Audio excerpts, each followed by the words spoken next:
Hi, welcome to Women in Midlife. I'm Karen. Thank you for coming to my channel where we are going to talk about anything and everything that pertains to women over 50s. So stick around and we'll be back.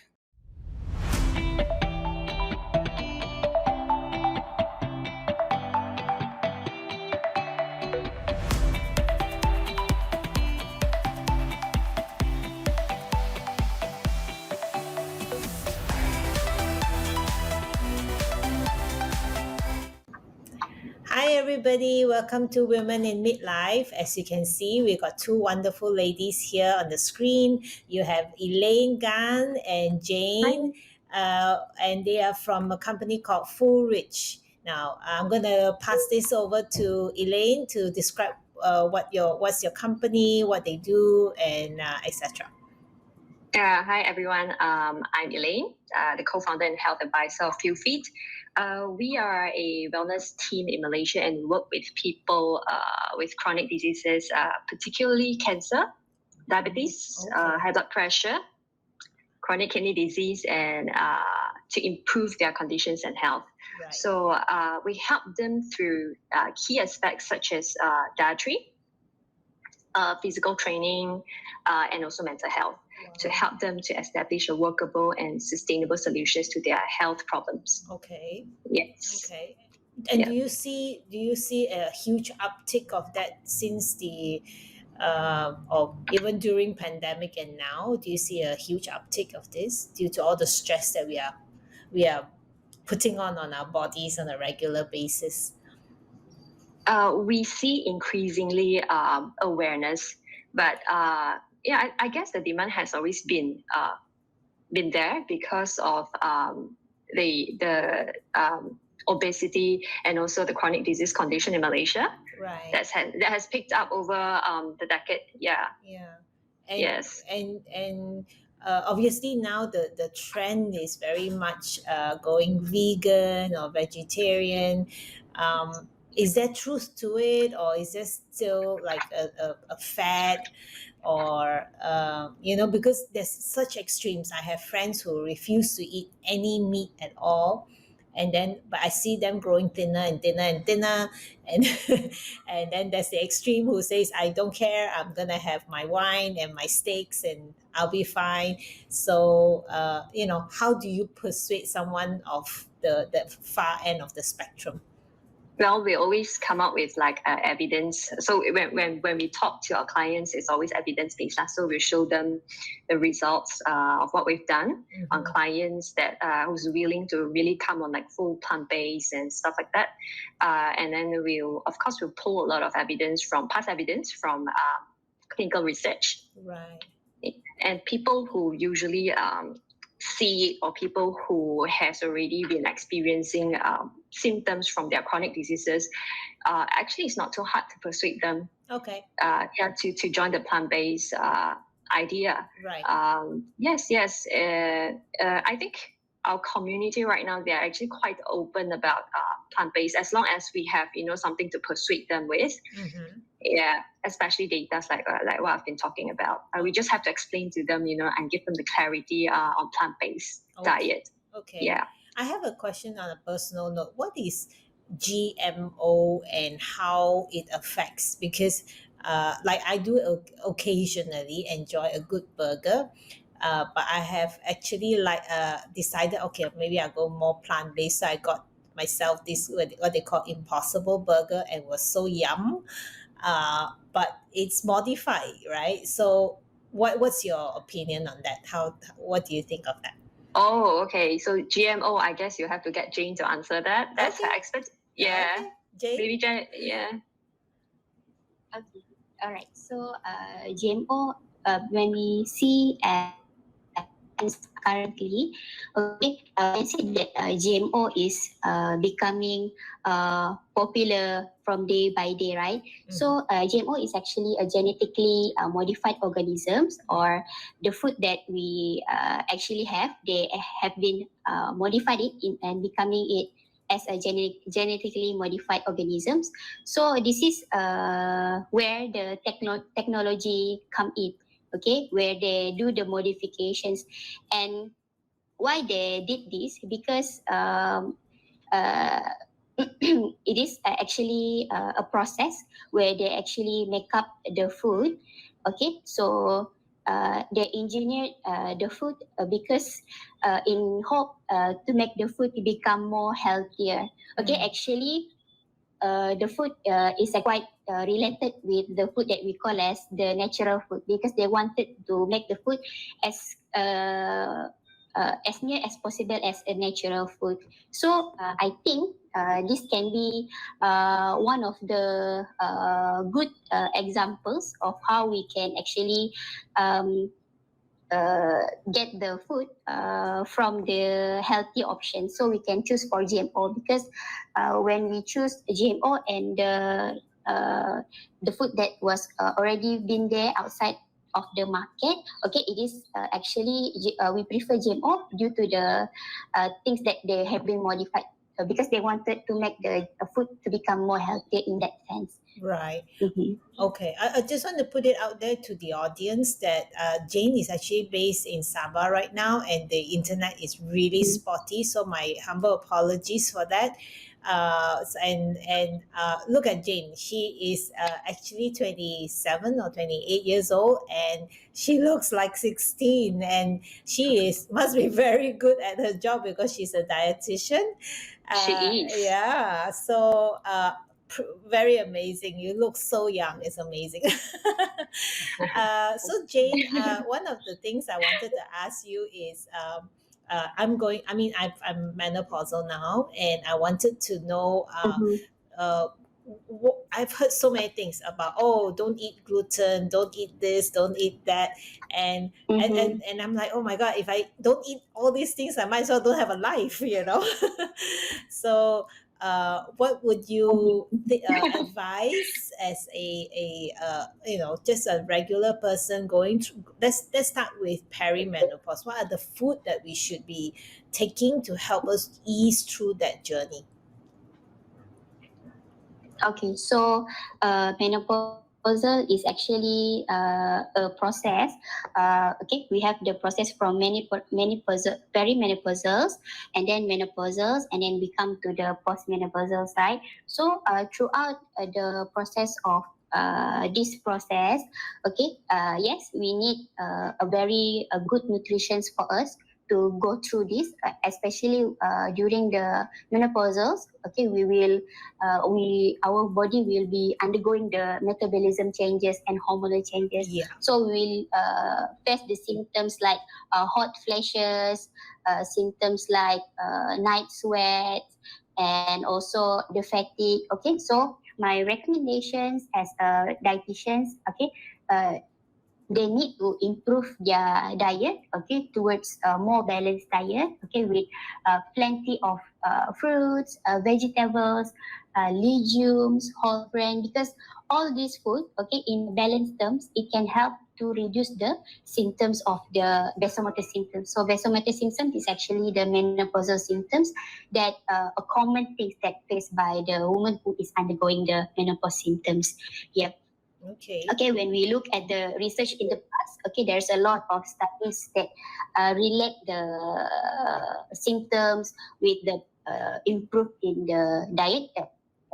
It is been proven. Okay, the way we change the what we eat, okay, towards the balance, when we take care all the nutrients, it can improve up to 20% in terms of the health. Okay, so it shows that it can reduce the symptoms up to 20% totally throughout the menopausal symptoms undergoing of the menopause progress. Yeah. Okay. So what would be like something like a regular person would better understand if I wake up, what should I have for Mm-hmm. breakfast? Give me an example. What should I have for breakfast? Should I avoid coffee Okay. or yeah?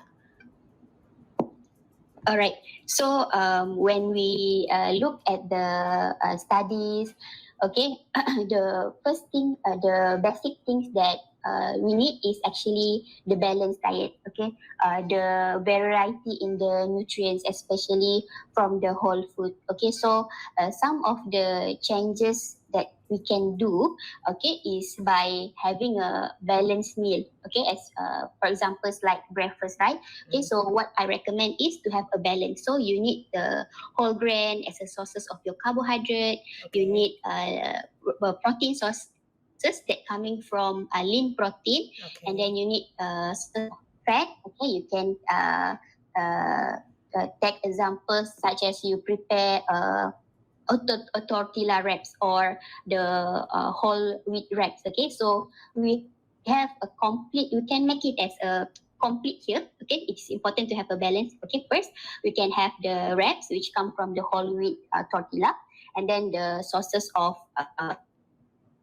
lean protein. We can have lean meat of chicken. Lean. It's important to take the lean one. Okay, and then you can put the vegetable sauces. Okay, you can put salad. You can put tomato, and then last but not least, you have to include the beef, okay, which is the avocado oil. Maybe you can put the olive oils, and then you can also add with the sauces of the legumes such as nuts. Okay, you can add some beans. So it we already make a balanced breakfast here. So this can be a good sources of nutrient, especially those women who undergoing menopause, to actually help them facing the symptoms. So with these kinds of food, I'm sure they can help with their conditions up to 20% reductions. This is what studies has been done, and it been shown that these kinds of food actually proven to help these populations. Yeah. Okay. So if I today I change my diet, and how long do you think the body actually needs before that change is going to be, when I see the effects of the change? How long is that? Okay, so all right. So when you try to change, okay, when we try to change uh, it when we talk about food habit, okay, it is not something that we can change 360% in one day. So we need time to change. Okay, so what I recommend is you take your time in 2 weeks, okay, to change each macronutrients, okay, starting from carbohydrate. Okay, when if you always take white rice, okay, it's time for you to change to brown rice, quinoa. Okay, the sources that coming from the whole grain. So I can recommend you to take about 2 weeks for you to change the whole types of food. Okay, and then from there, okay, you try to practice it in a few weeks, and after few weeks you already can see the changes that happen to your body. Because when we talk about symptoms, it's not only about the hormonal changes. Sometimes it's due to the body weight. Okay, by reducing our body weight is one of the factor that can help with the reductions of the symptoms. So when we change our food, automatically the food that we adapt is the food that can help to reduce our weight also. So throughout the process of progressions of weight reductions, okay, we can see the reductions in the symptoms also, especially when you are undergoing the menopause symptoms. Yeah. Right. So just for the audience, because it was really choppy just now, is that you recommend like we start by maybe changing our protein source, and then do it for 14 days and see how, and then slowly do another item into your diet, and then you incorporate. Am I right to say that? Yep. Okay. Yes. Okay. Okay. So now I also noticed for me, my body, I don't have a tummy. I was very lucky, never had tummy, had the kids, still had a waistline. And then bam, menopause came, and suddenly I got little muffin tops, and I'm like, oh my God, So I read that having the tummy fat is actually more dangerous than having the other kind of fat. I'm not sure how to say it, but that they measure your tummy fat to be more dangerous. So maybe just to, especially for a lot of women who are expanding, that to be on the lookout, what would you advise them to do? Because the waistline starts to have, is getting bigger, and there's a term for it. I can't remember. There's a term for that fat. Maybe Elaine, you can help me. I cannot remember the name. Yeah. You mean fat round tummy? That's the Yeah. layman term, right? Yeah. So the we call it the tummy fat, like, yeah. Yeah. Yes, you are actually right on what you read. If you have more tummy fat than other parts of your body, that is actually like an indication of higher risk towards cardiovascular disease. Yeah, and cardiovascular disease, the risk for it in women after menopause is actually higher than before menopause or in perimenopausal phase. Yes, so if you find that you have increasing tummy fat, I guess what you do is down to two things. First thing first, watch your diet. All right. It's always down to the same thing. Watch your diet. Of course, you'll have to see a doctor and get medical advice for the menopause symptoms. All right. But apart from that, the best thing to do on your own is actually to watch your diet. And second thing, get active, be active. Go for a walk, jogging, in the evening. That would be best. I think that's something I see as well, and I've done that. I've been very diligent with my exercises and all that. In fact, a little too much, so I have a lot of joint pains and all those things. So that will be another topic for another day. Yes. But yeah, it's just that with menopause, I think it's very crucial that women understand that it's a transition that we can't get away, but we can reduce the symptoms. We can still have good quality of life by just changing the way we eat. So just now you mentioned, Jane, about eating quinoa and all that. Now, a lot of people will say, oh, this is rich man's food. I can't afford this, right? So let's try to, in our everyday, middle class women who can, can they do? Just small things like that they can eat, and options that they can eat, but not paying the premium price of having organic and all that. Because we have to look at all spectrums. So what would you advise? Okay, so yes, the things like the whole grains, like quinoa, the brown rice, okay, all the carbohydrate that coming from the whole grain sources may be more expensive than the regular carbohydrate that we take, okay, such as white rice, and what else? We have the starchy sauces plant, such as potato. Okay, that one is considered as carbohydrate also, but that one is a quite common things that we still eat. Okay, okay, what we can do is, okay, the first thing for me, okay, if they cannot afford to buy the things like quinoa or brown rice, it's okay. They can stick to the white rice.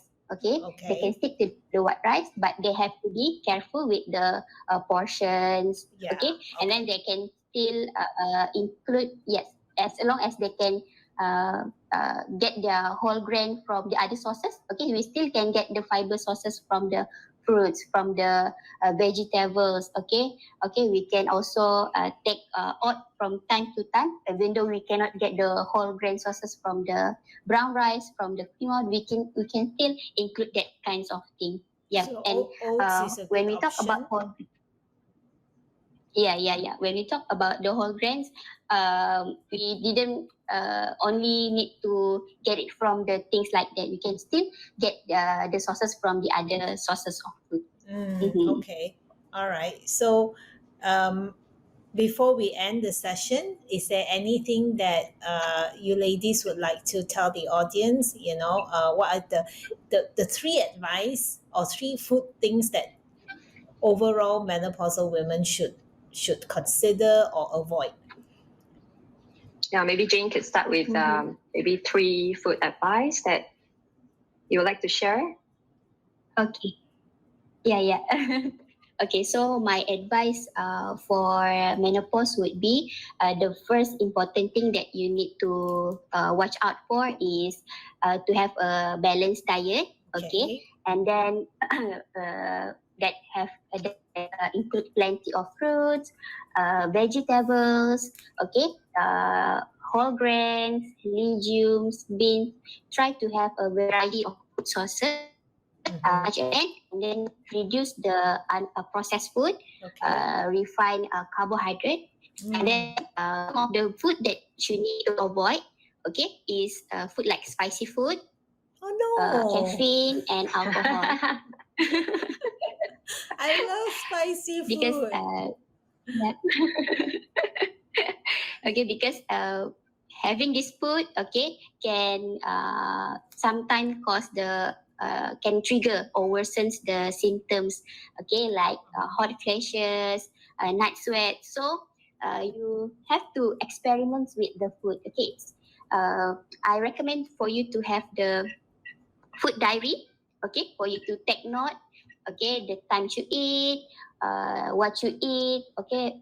If you take this food, do you experience any signs of menopausal symptoms? So from there you can take note, and then you already know, okay, so if I take this food, I will have the possibility to have these symptoms. So you need to adjust from there, adapt from there. So then you will get better and have a better relationship with food from time. That's a good idea. That's a good idea. Thank you, Jane. Thank you. And Elaine? Okay. Yeah. So for me, I think other than the diet part, right? I think that women need help more than just from the aspects of food. So I were to give three advice. I think number one, I think the most important advice would be to seek for medical advice. Mm-hmm. Right, manage your symptoms. All right, always consider to talk to your doctor or your pharmacist. So just be assured that there will always be options for you to help you out. Okay, whether it's from hormonal therapy or just to simple topical creams to help your skin dryness. You will find like a spectrum of solution that could really relieve your symptoms effectively. And sometimes the solution to your problems could be just simple stuff. True. Yes. So always, don't avoid having or wanting to see doctor. Your doctor could just, give you simple and straightforward advice, which could really save your life, save your time during the struggles that you're going through in your perimenopause phase. Right.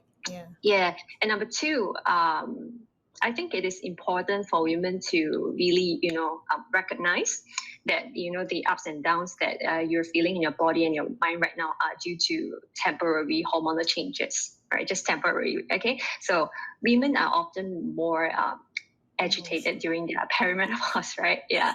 And it is no surprise how it could affect relationship in certain women.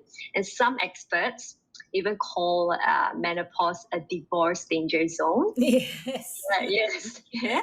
And but we're not going there today though. No. Yeah, but what we could really do is always try and remind ourselves that whenever we are feeling agitated or depressed or even helpless, when we are going through this phase, that that is the hormone. We just have to remind ourselves that it is the hormone, and then we try to act like an observer to observe our emotions instead of jumping straight right into it, right? And then the next thing we can do is to change the way we usually drawn to express these negative emotions. For instance, instead of just wanting to blame on someone or something when you're upset or angry, we can just try and describe how we are actually feeling at the moment. You can start saying, I am actually feeling tired or upset today. Instead of saying you're not doing the laundry, I'm doing everything and stuff like that. Yeah. So the key here is to be direct, and allow others to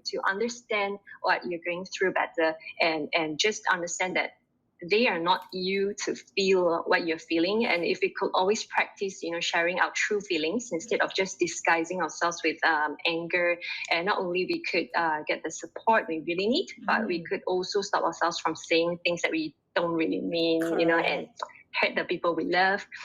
Nobody should be responsible for our menopause. So just avoid the victim mindset and take charge of it. Yeah.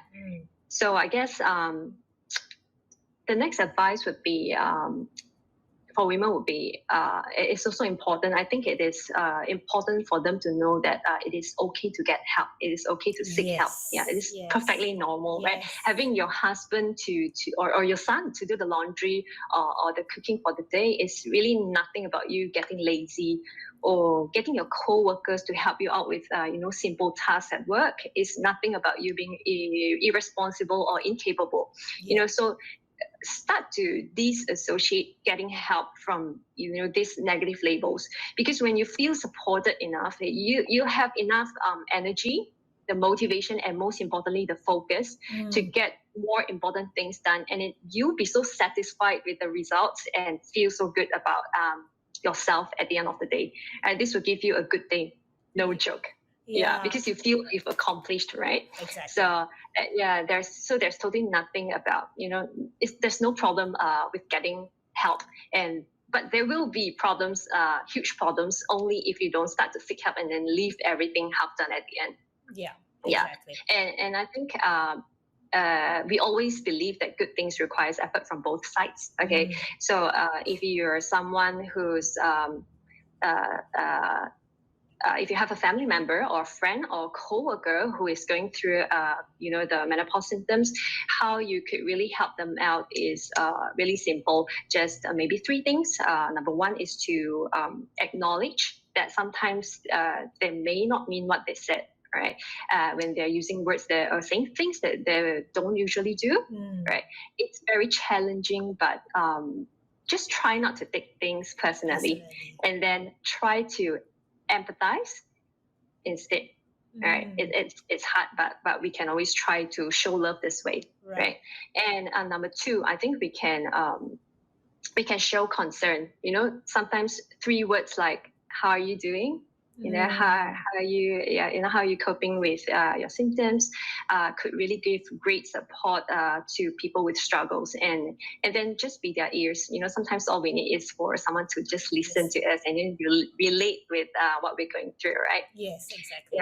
But finally, if you can, just try and offer some simple help. Like it may be just simple stuff like helping your mom or your sister out, or your friend out with the dishes, which probably takes only 15 minutes of your time.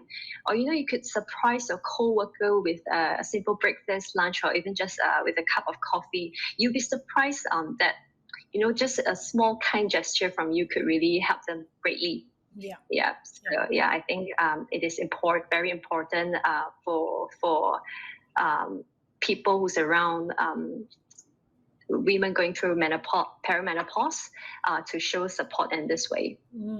Thank you so much. I wish I got to talk to you when I was going through perimenopause, and it's so true. And so to our audience out there, if you need help, there is help, and there are people out there who can help you. You can always reach out to Elaine and her team. The description is down at below.